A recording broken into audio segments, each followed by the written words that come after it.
दोस्तों, हम आपको इस कहानी के माध्यम से कुछ भी करने से पहले थोड़ा सोचना चाहिए। एक समय की बात है। एक युवक ने शादी के कुछ साल बाद पिता से कहा कि वह विदेश जाकर व्यापार करना चाहता है। पिता ने उसकी मंजूरी दे दी। युवक अपने माँ बाप और गर्भवती पत्नी को छोड़कर व्यापार करने विदेश चला गया। उसने विदेश में कड़ी मेहनत की और धन कमाया और वो बहुत अमीर सेठ बन गया।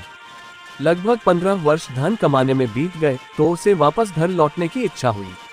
पत्नी को पत्र लिखकर उसने आने की सूचना दी और जहाज में बैठ गया। वह सेठ कुछ दिनों बाद अपने नगर पहुंचा। नगर के एक चौराहे पर ही उसने देखा कि एक व्यक्ति एक बोर्ड के साथ खड़ा था। उस बोर्ड पर उसने लिख रखा था बेशकीमती ज्ञान के सूत्र। सेठ ने उस व्यक्ति के पास जाकर पता किया तो उसने बताया कि मैं बेशकीमती ज्ञान के सूत्र बेच रहा हूँ। तो सेठ बोला, ठीक है, एक सूत्र मुझे भी दे दो। वह आदमी बोला, मेरे हर ज्ञान सूत्र की कीमत 100 स्वर्ण मुद्राएं है। सेठ को ये सौदा महंगा तो लगा, लेकिन उसने एक ज्ञान सूत्र खरीद लिया। उस व्यक्ति ने सेठ को ज्ञान का सूत्र दिया, कोई भी कार्य करने से पहले 2 मिनट रुककर सोच लेना। सेठ ने वह सूत्र अपनी डायरी में लिख लिया। सेठ को अपने घर पहुंचते पहुंचते रात हो गई। सेठ ने सोचा, इतने सालों बाद लौटा हूं तो क्यों ना सीधे पत्नी के पास पहुंचकर उसे सरप्राइज दूं। घर के चौकीदारों को इशारों से अंदर कुछ भी कहने से मना कर दिया और सीधे पत्नी के कमरे में गया। वहां का नजारा देखकर वह चौंक गया। उसने देखा कि उसकी पत्नी के साथ एक युवक सोया हुआ था। ये देखकर सेठ गुस्से से आग बबूला हो गया। वह सोचने लगा कि मैं परदेश में उसकी चिंता करता रहा और यह यहाँ अन्य पुरुष के साथ सो रही है। आज मैं इन दोनों को जिंदा नहीं छोड़ूंगा।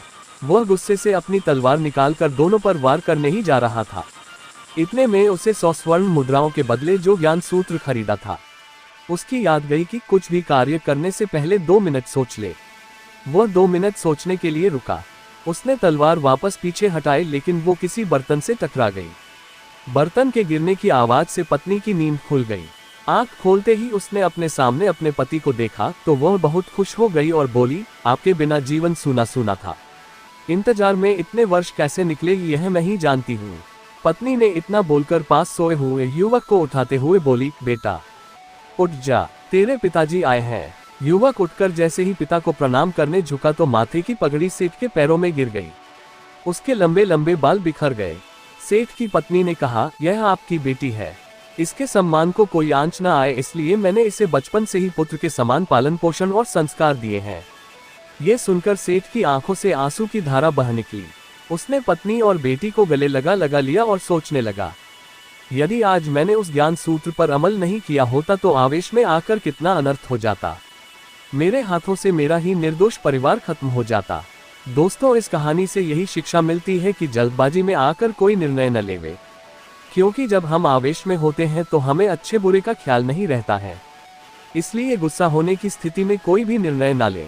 कुछ देर रुके और दिमाग ठंडा होने दे और फिर सोचे कि क्या सही है, क्या गलत है।